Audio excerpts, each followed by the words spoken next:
Hi, dear students, and welcome to this session on a recall session on the recently concluded INI-CET paper November 2024 with respect to specifically the medicine-based questions. Unfortunately, maybe from my point of view, not too many pure medicine questions. There are a lot of overlap questions, overlapping with pharmacology, overlapping with a lot of pathology-based questions, and then so on with radiology. And that's why what I have tried to do is stick to only the pure medicine based or at least some minimum overlap, whereas a lot of the other questions which have components of pharmacology or pathology would be discussed by Arpit sir and Ranjana ma'am in their specific sessions. Okay, and otherwise, based on the type of questions, the assessment, overall assessment, the impression of how the exam question paper was, it seems to come across as a fairly decent question paper. It was not very tough, but there are certain questions which, as usual in any INI exams, all four options seem to be the correct ones. There's no clear-cut singular correct option. Such questions were also there, but as usual, as expected, a lot of questions were regarding very deep. They went very deep into certain topics. For example, cystic fibrosis. For example, in thrombocytopenic purpura. So very specific questions, and some repeat topics as expected, like Men's syndrome, including the actual question, the Men's syndrome question, which has been repeated innumerable times. So yet again, it got repeated this time. Otherwise, inflammatory bowel disease, favorite, INI favorite. So ECG based questions, acid based disorders based question, everything as expected did come. Fortunately, most of those questions were okay, is what I feel. I hope you guys felt that way too, and I hope you did well in your exams, and I wish you all the best regarding the results. But the purpose of doing this recall session is to help the others who may be preparing for the upcoming NEET exam, whenever that might be, another 6 months later or so, so that they can benefit from the areas, the topics which are being focused on in these INI exams, as well as a little bit of discussion around them.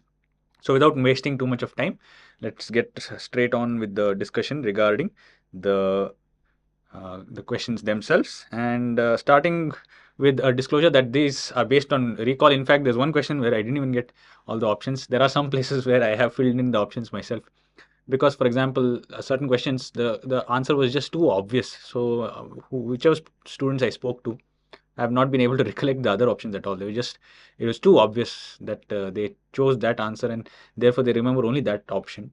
So, but that is true. Such an obvious option, we need not have to focus too much on the options around it. Nonetheless, little bit of a disclaimer saying there may be some differences from what the actual questions were and what these recall based questions are. So please bear with me on that aspect. Starting off with the acid base disorders question, every time INI asks questions on acid base, and fortunately every time it's simple, including this time. The question asked was high anion gap metabolic acidosis is not associated with. So obviously the answer is diarrhea. Remember, diarrhea is a condition where there is loss of bicarbonate. There's no gain of acid. There's no retention of acid. It's just loss of bicarbonate which is causing the acidosis.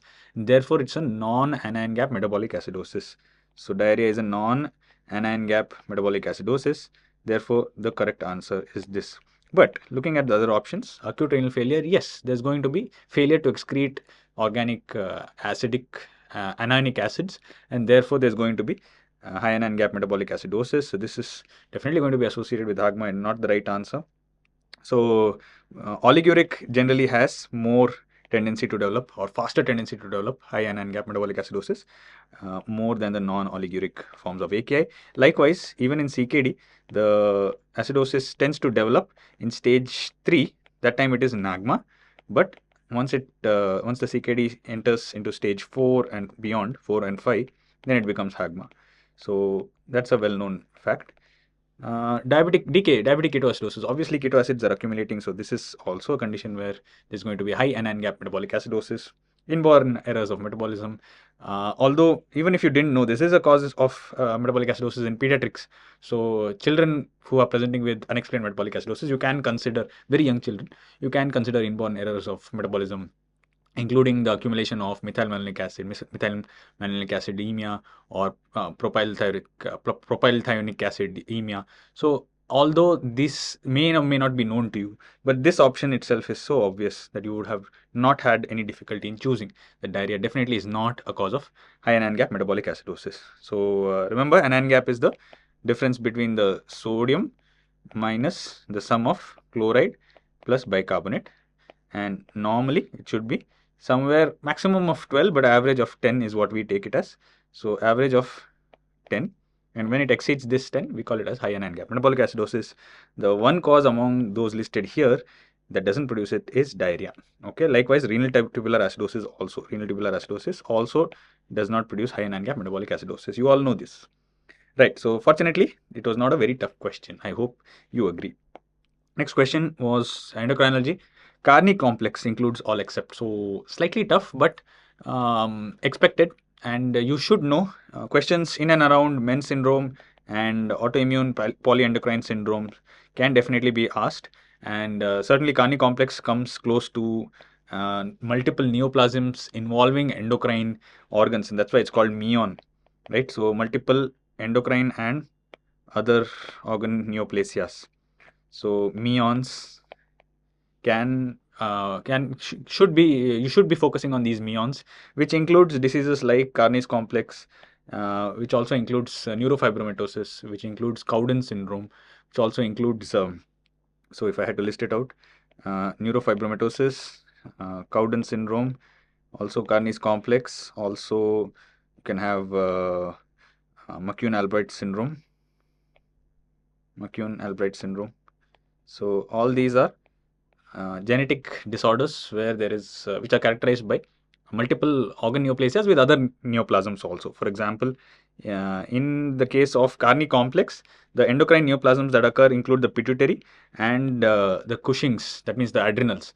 So in fact, there's pigmented nodular hyperplasia in patients of Carney complex. So there's a lot of P's involved in Carney complex. So remember, the gene involved is PRKR1A gene. Okay, so and this is the gene involved. Along with that, you should remember that there's going to be a pigmented nodular hyperplasia of the adrenals that leads on to development of Cushing's syndrome. One more typical, or one more expected question, perhaps in the future. It's a high-level question, but what could be asked regarding the Cushing's in Carney complex is that there is atypical body habitus. That means such patients of Cushing's disease due to Carney complex, they'll be thinned out. Okay, they don't have a very large abdomen. They won't have abdominal obesity. Rather, they'll be appearing thin. So this is an atypical feature that may be asked in the future.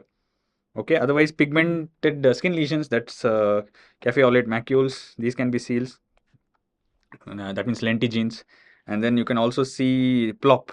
Okay, so tumor plops, which are as a result of atrial myxoma.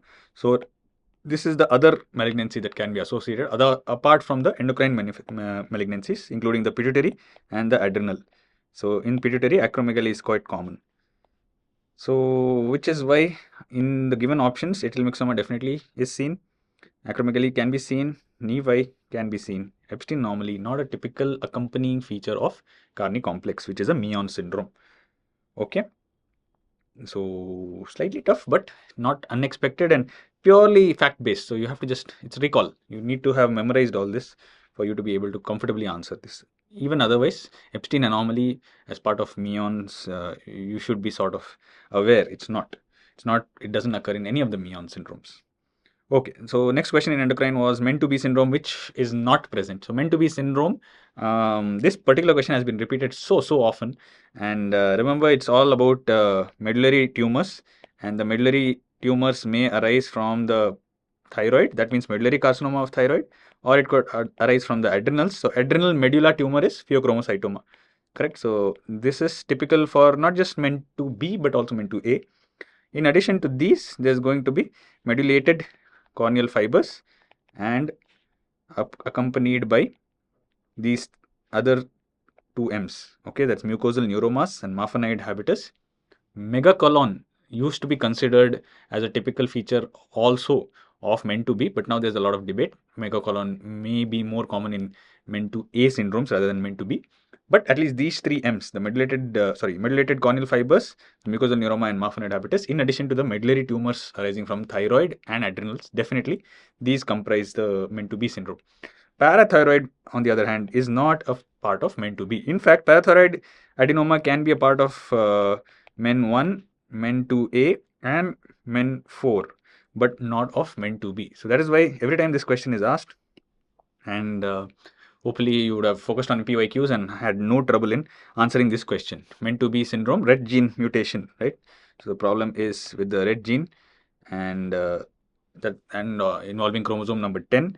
Otherwise, regarding meant to be, there's not much else they can ask. Always image-based questions involving mucosal neuromas you have to anticipate.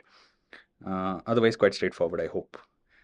Next question, on autoimmune polyendocrine syndrome type 1, which of these is true, was asked.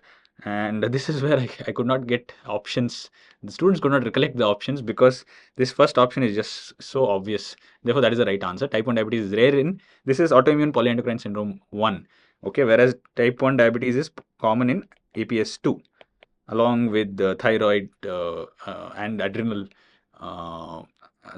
insufficiency. So whenever you get multiple gland overfunctioning or hyperfunctioning or increased levels of hormones, okay, if you get too many glands which have increased hormone levels, then you will think of things like MEN and MEON.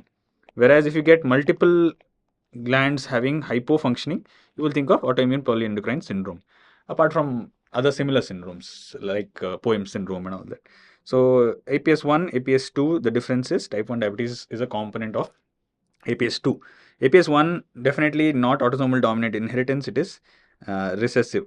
Okay, the gene involved is the AIRE gene, autoimmune regulator gene, that is present on chromosome number 21. So it's always good to compare and learn. So when you talk about causes of hypoparathyroidism, that cause of hypoparathyroidism can be either acquired or it can be genetic, okay, or inherited rather. So genetic or inherited.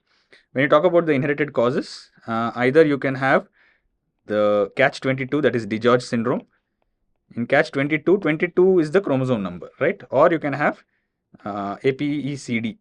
So APECD, this is chromosome number 21. So 21, 22. There is APECD stands for autoimmune polyendocrinopathy with candidiasis and ectodermal dysplasia. There's going to be ectodermal dysplasia, especially involving the nails, nail dystrophies. So it's ectodermal dysplasia in APECD, that is APS1. So it's nothing but APS1. Okay, it's the other name for autoimmune polyendocrine syndrome 1. Whereas with the DiGeorge syndrome, which is catch-22, it involves the, okay, so this is the 21st chromosome. It is 22nd chromosome for DiGeorge, and there's going to be endodermal dysplasia. That's the pharyngeal pouch development, or rather the interference or the maldevelopment of the pharyngeal pouch, which leads to abnormalities in the thymus, in the parathyroid, and so on. So that's one way you can try and remember. The differences will help you to remember aspects of two different diseases instead of trying to memorize the same disease harder and harder. Okay, association with Parkinson's disease, that's also false because this occurs with type 2. APS 2 is associated with celiac disease, with Parkinson's disease, with myasthenia gravis. So these associations are more for APS 2. APS 1 that way has mainly candidiasis and ectodermal dysplasia as associations. Then there are some additional associations, for example, vitiligo or pernicious anemia and all that. Otherwise, because those are common to both APS 1 and APS 2. So obviously the answer is type 1 diabetes is rare. Anytime you come across hypothyroidism, which is probably due to Hashimoto's, along with the type 1 diabetes, think of APS 2. Slightly older onset, that will be. The type 1 diabetes and APS 2 will be in somewhere in the 30s, 40s, like that. So later onset type 1 diabetes. Okay, whereas for type 1, APS 1, there is going to be an association between autoimmune hypoparathyroidism and autoimmune cortisol insufficiency. That means patients will have 21 alpha hydroxylase enzymes, and therefore they'll have Addison's disease. So Addison's with hypoparathyroidism, with candidiasis and ectodermal dysplasia, with certain other associations like vitiligo and pernicious anemia. That is what comprises APS 1. It is a rare situation. It occurs more often in younger patients than APS 2. APS 2, as I said, it's older. But APS 1 is a rare syndrome overall, occurs due to mutation in the AIRE gene on chromosome 21. That is APS, about APS, autoimmune polyendocrine syndrome. Right. Next, coming to cardiology, one question on ECG was asked. It said it was a patient who had history of recurrent syncope and palpitation since 2 years.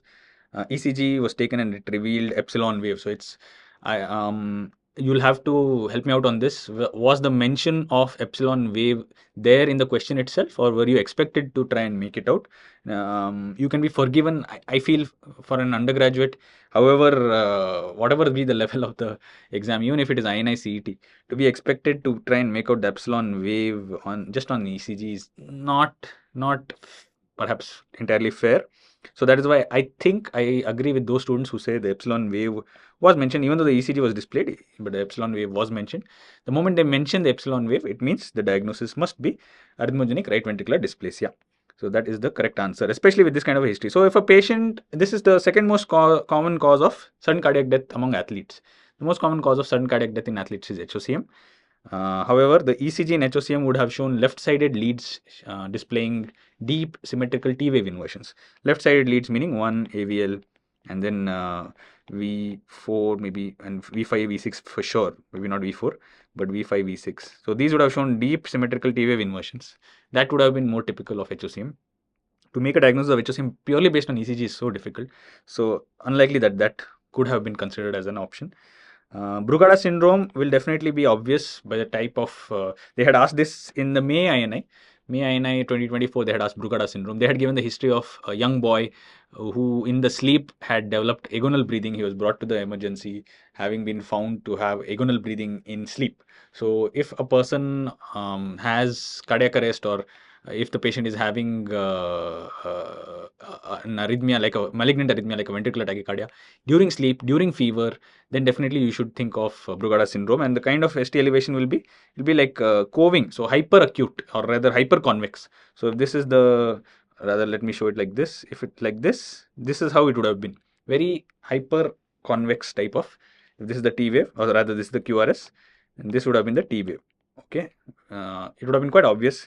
I don't think this is what was given. Anyway, it was asked just in May. The particular ECG was given in May, so it's unlikely they would have put that. WPW, I think all of you are well aware of what WPW looks like on ECG. There's going to be a short PER, and there's going to be a slurred initial part of the QRS complex that's known as a delta wave. It's a fusion wave. Okay, so delta wave. So delta wave is WPW. Epsilon wave is arrhythmogenic right ventricular dysplasia. What else do we know about arrhythmogenic right ventricular dysplasia? Some A, B, C, D, E, F, G, H, I about arrhythmogenic right ventricular dysplasia. Okay, so A is that it is indeed autosomal dominant, most often autosomal dominant. There are exceptions which I'll tell you. Autosomal dominant. B is both ventricles are involved. Though the name says right ventricular cardiomyopathy, sometimes only left will be involved, but the same mutation, same pathophysiology involving only the left, sometimes both. So both ventricles may be involved. It's not exclusive to the right ventricle. C, of course, it causes cardiomyopathy. It's classified under, rather it's under unclassified cardiomyopathies, but it can lead to dilated cardiomyopathy also if the person survives long enough. Otherwise, most often it's the arrhythmia that can end up claiming the person's life.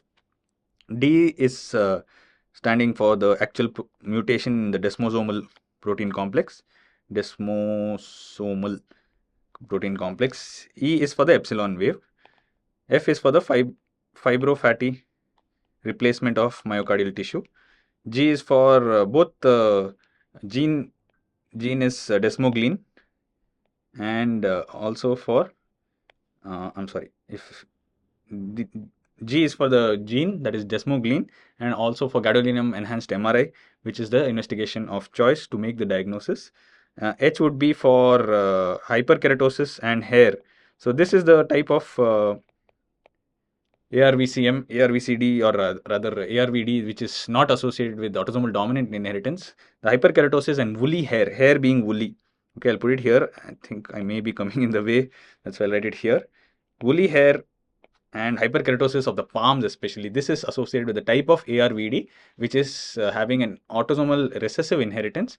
These are known as Carvajal syndrome and Nexus syndrome. So Carvajal syndrome and Nexus syndrome, they will have additional skin manifestations, so cardiocutis manifestation. And finally, I is for ICD. So what you need to do, you can't treat, you don't have any pharmacotherapeutic options for them. You need to advise ICD implantation. So this is all about arrhythmogenic right ventricular dysplasia. Remember, it's not just the right ventricle. What they've shown is epsilon wave. Hopefully, they mentioned the epsilon wave, which should have helped you out. Obviously, epsilon wave is not a feature of WPW. It's not a feature of HOCM. It's not a feature of Brugada syndrome also. So that hopefully did help you out. Next question is on neurology. That is 16-year-old man with neuropathy in bilateral lower limbs. Romberg sign is positive. History of gastrectomy for CS stomach. What more do you want? So there is an etiology for the problem, and there is a manifestation typical of the problem. So, but neuropathy in bilateral lower limb. So when there is a neuropathy, on top of that, when there is Romberg sign positive, which means large fiber neuropathy. Large fiber neuropathy means there's a problem with myelin. So which vitamin, because all the options given are either minerals or vitamins. So myelin, what is necessary for myelin synthesis? It is B12. So obviously the answer was vitamin B12. Folate deficiency, not very well known to produce neuropathy. Instead, it's going to produce megaloblastic anemia. So not the right answer. Thiamine deficiency can produce peripheral neuropathy, painful tingling in the extremities. It's called dry beriberi because of thiamine deficiency, but it's not going to typically produce Romberg's manifestation. And CS stomach is a big clue, or rather, the gastrectomy for CS stomach is a big clue pointing towards B12 deficiency. Zinc deficiency obviously produces acrodermatitis enteropathica, so that's not the answer in this case either. So the option, or rather the right answer here is vitamin B12 is the vitamin which is deficient. Next in neurology, GB syndrome, which is false. They've asked about mainly about treatment and diagnosis of GB syndrome. Options given: plasmapheresis is not done for refractory cases. Do you feel it is true or false? IVIG is the first line of treatment. Sounds very much true, no? Areflexia in the weak limb is a criteria for diagnosis. Yes, it is. In the Brighton criteria, definitely areflexia is a manifestation. Albuminocytological dissociation in CSF not present. So this is not entirely wrong, because especially it takes around a week for this to manifest. So albuminocytological dissociation takes at least a week because we are talking about CSF. We are talking about autoantibodies, or rather the protein levels in the CSF going up. Whereas the actual pathology in GB syndrome, it's a polyradiculoneuropathy. So to come from the radicals to the CSF, or the nerves to the CSF, the proteins to spill over from the nerve roots and the peripheral nerves into the CSF, it's going to take some time. So don't be surprised if within the first week, if you do CSF and you don't get albuminocytological dissociation, it doesn't exclude the diagnosis of GB syndrome. So this statement is not entirely false. This can also be considered as true. What about the first statement? Plasmapheresis is not done for refractory cases. Why not? We know that plasmapheresis and IVIG are the first line therapy. Remember, no role for steroids. This they love asking. So no role for steroids in GB syndrome treatment. They can be used for CIDP, but not for AIDP. Now, once IVIG has been given, or it's been refractory to IVIG, why can't you try plasmapheresis? There's no guideline that will tell you not to do it. So such an absolute statement usually is the odd one out. So this one is definitely odd one out. As I said, this isn't false. The first week, it can be normal. CSF may not show the high levels of protein without cell counts being elevated. Both may be normal. Cells and proteins may be normal in the first week. So answer option A. Okay, that was on GB syndrome. Next question is on stroke. Again, here I had trouble collecting the options. So incorrect statement in stroke is, so if a patient has ischemic stroke, do we need to reduce the blood pressure to less than 140 immediately? Now, it depends. If they are going to be planned, was it mentioned that they are not going to be planned for thrombolysis, or was it mentioned that the stroke onset was more than 4.5 hours ago? If the patient has presented beyond 4.5 hours from the first symptom of stroke, or if the patient is not eligible for some reason for thrombolysis, for example, if the cerebral edema on a plain CT. So first thing you do in a patient with stroke is you rule out hypoglycemia, you do an ECG. In the meantime, you arrange for CT, plain CT brain. Even if you don't pick up the infarct, try and make out how much edema is there. If the cerebral edema is less than 1/3 of the hemisphere, then you can consider the patient for thrombolysis, especially if they have presented within 4.5 hours from symptom onset. But if it is exceeding 1/3 of the cerebral hemisphere, that becomes a contraindication for thrombolysis. Okay. Now, why is that important? If a patient with ischemic stroke is being planned for thrombolysis, you have to look at the BP. That BP should not exceed 185 by 110 mmHg. Okay, there has been some revision recently regarding this particular value. So the European Society of Hypertension last year, 2023, brought it down to 180 by 105. We won't go there. Basically, you need to bring it down below this value to try and initiate thrombolysis. If it is above this, the patient will be at high risk for hemorrhagic stroke once you give them the thrombolysis. Likewise, if the patient has presented beyond 4.5 hours or not a candidate for thrombolysis, in that case, you need not have to reduce the blood pressures so drastically either. So you'll need to only reduce it if the value crosses 220 by 120 mmHg. Okay. Actually, what Harrison mentioned is 130, but then such high values only in the initial 72 hours, if the blood pressure for ischemic stroke crosses these substantially large values, unimaginable values actually, 220 systolic and 130 diastolic, only then you will be planning to reduce the blood pressures within the 72 hours, first 72 hours. Why so? You want to preserve the blood flow to the penumbra. Okay, so for 72 hours, don't drastically bring down the blood pressures just because the patient has an ischemic stroke, especially if they're not planned for thrombolysis, because you want to maintain perfusion to the penumbra. Okay, this is the peri-infarct tissue which is still viable, and therefore you don't want to deprive this penumbra or ischemic tissue. It's still viable. It's ischemic, not infarcted. So you need to maintain blood flow towards it. Therefore, don't drastically bring down the blood flow. Blood pressure rather. So blood pressure, remember, is going to decide how much perfusion in a particular tissue. The question, or rather the other option that I could get was subarachnoid hemorrhage, reduce systolic blood pressure less than 160 to reduce rebleed. This is definitely true. So this is definitely true. Depending on what more was given in the question regarding whether thrombolysis is intended or eligible or not, that will make this option true or false. Okay, so we've discussed the nitty-gritties of what that option might mean. The other two options I was able to collect. So I'd be grateful if you guys can contribute and help us out with those options. Right. So that was about neurology. Okay. Yeah. One more question on neurology was not a manifestation of low motor neuron palsy. Quite straightforward. This was asked in May INI also. So therefore, I hope you agree. Not a very difficult question. Areflexia definitely LMN. Hypotonia definitely LMN. Positive Babinski sign, no. This is a UMN feature. Positive Babinski means the plantar response is extensor. So the moment when you try and elicit the plantar response and the toe ends up dorsiflexing, then it is a positive Babinski sign occurs with lesion in the pyramidal tract. So it is an upper motor neuron lesion. Correct? So this is the correct answer. Positive Babinski is not a feature of LMN lesion or LMN level disorder. Muscle atrophy, yes. So you get all the other three, but not positive Babinski. Okay. So a combination of these may be seen in motor neuron disease. But otherwise, I think even physiology, you might have been taught this. So that's why I'll end that questions discussion there itself.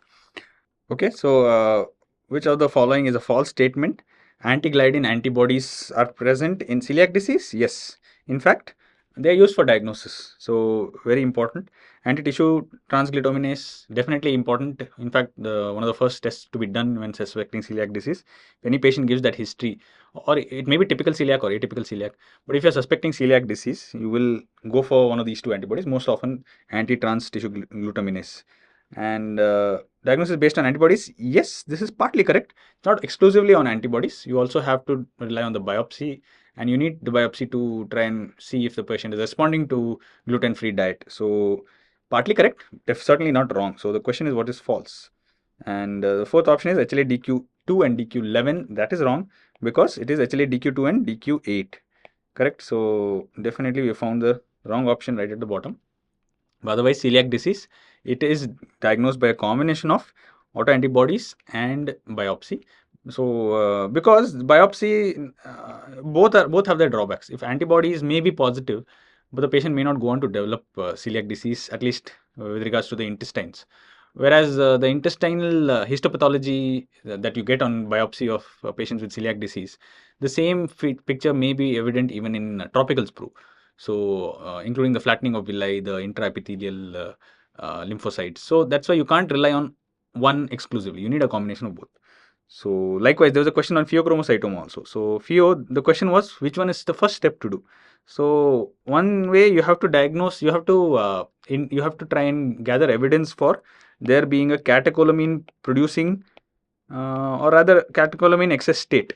So, unless you establish this, if you directly go for imaging, which are the other options, if you go for the imaging, you might find a mass, but how do you know it is producing catecholamines or it is producing manifestations, and therefore that is pheochromocytoma. So the first step is always to try and produce or to try and generate evidence that there is catecholamine excess. If there is, then you find the source. Then you find from where is the catecholamine coming from. So the metanephrine study is always, or the assay of metanephrine, 24-hour fractionated metanephrines or plasma-free metanephrine. That is first step, followed by imaging. And in imaging also MRI, CT scan of the abdomen, enhanced, contrast enhanced. Or if you're not able to do those, then even dopapet you can go. Likewise, here you need a combination of antibodies plus biopsy. Anti-gliadin antibodies, yes, definitely useful, especially the IgG. So what happens in celiac sprue is they will have protein losing enteropathy because the permeability of the mucosa is increased in celiac disease. So they will keep losing IgA. Okay, IgA is lost. So these patients develop IgA deficiency.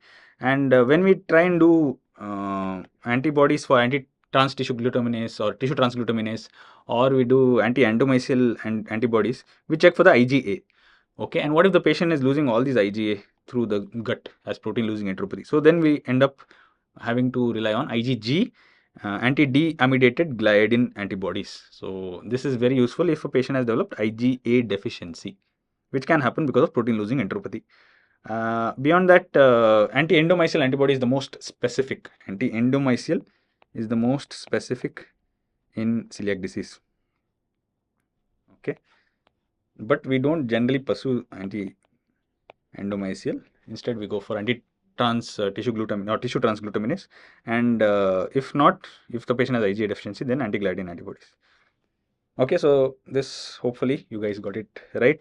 Actually, DQ to DQ8 standard. True love and which criteria is used for? Hopefully you guys got it right. Is for classifying the severity of ulcerative colitis. In fact, treatment is decided based on the severity graded using this true love and wit criteria and used for ulcerative colitis. So in patients with mild ulcerative colitis, that means less than 4 stools per day, bloody stools per day. In addition, no fever, no anemia. All these are important. For mild patients, you give them even topical ASA compounds preparations. If not, then you give them systemic ASA or rather oral 5 ASA compounds.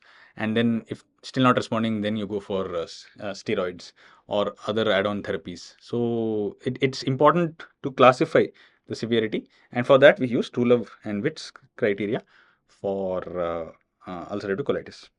Okay, acute pancreatitis, BSAP scoring is standard. ARDS, we have the Berlin criteria to try and classify.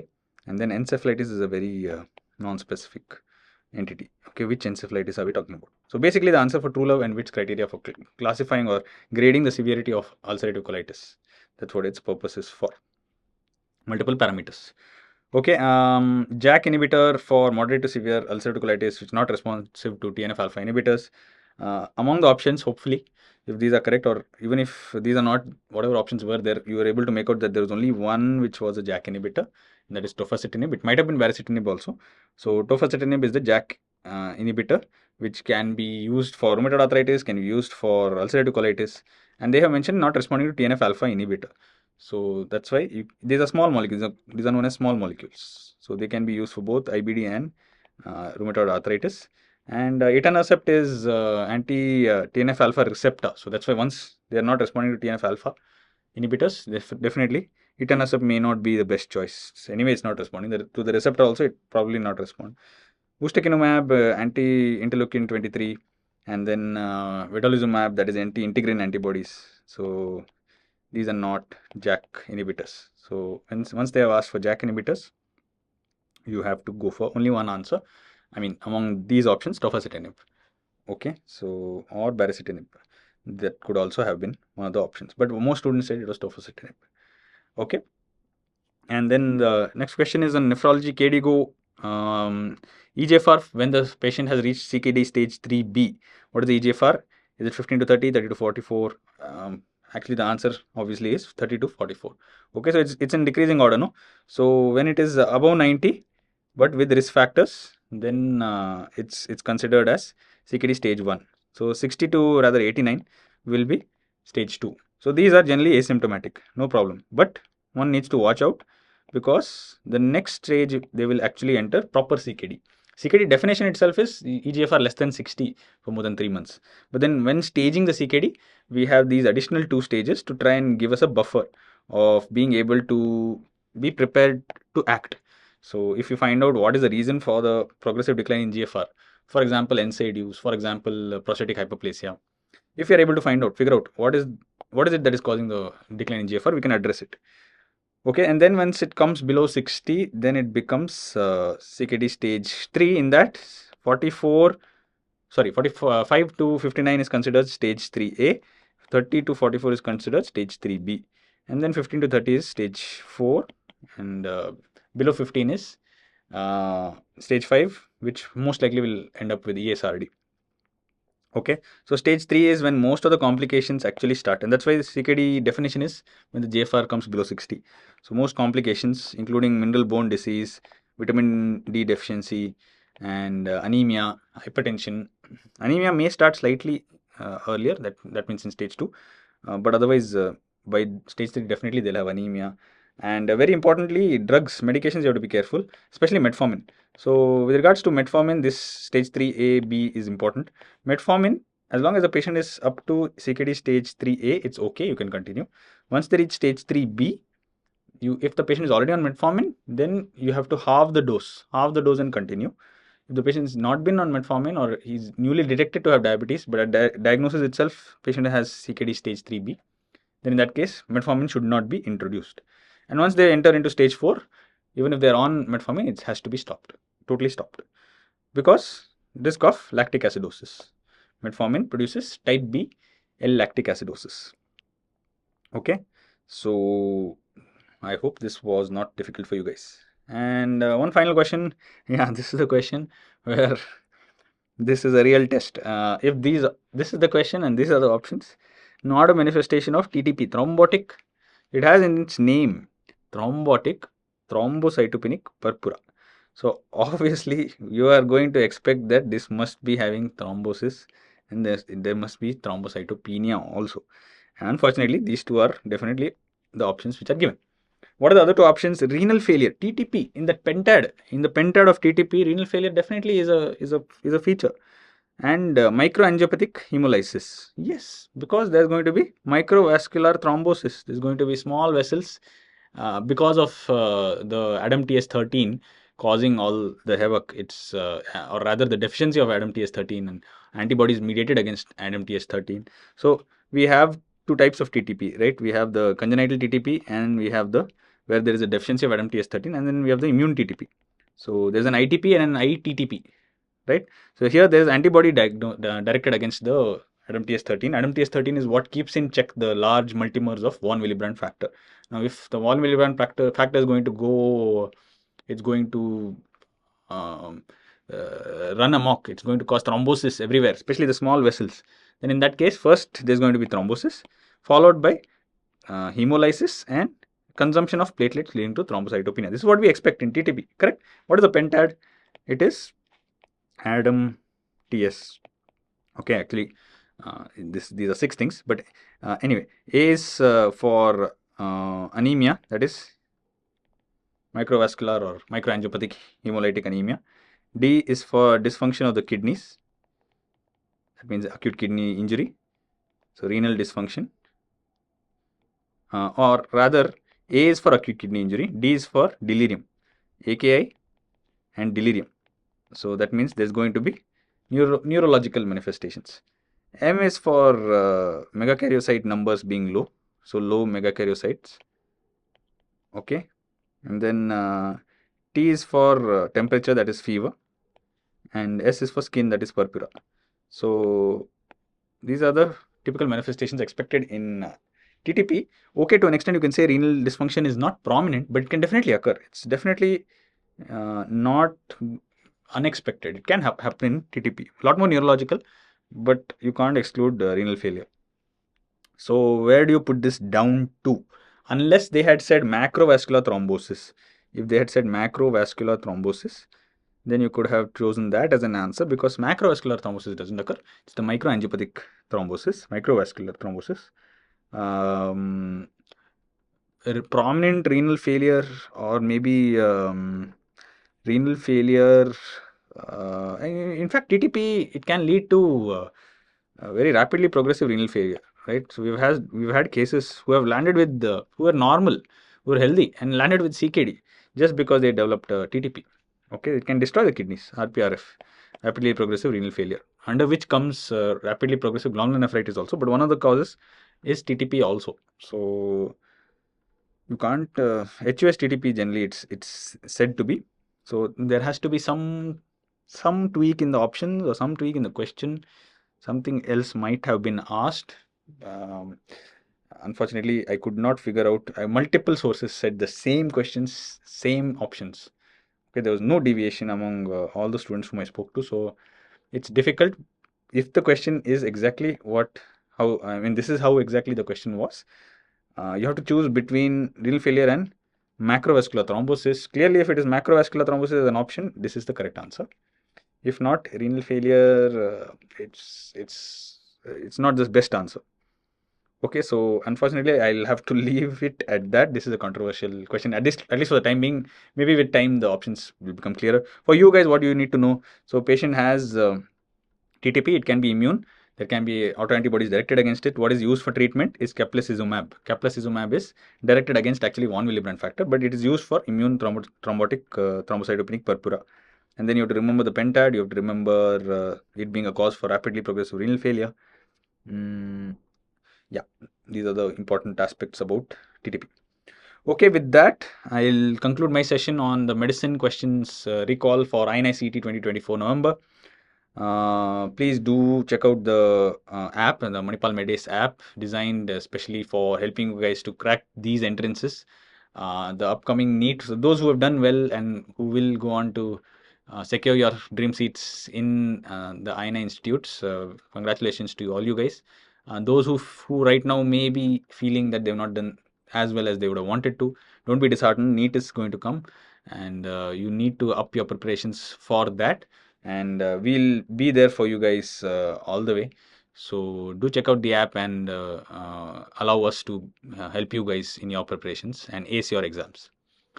With that, I'll conclude this session on medicine recall. Thank you very much for joining.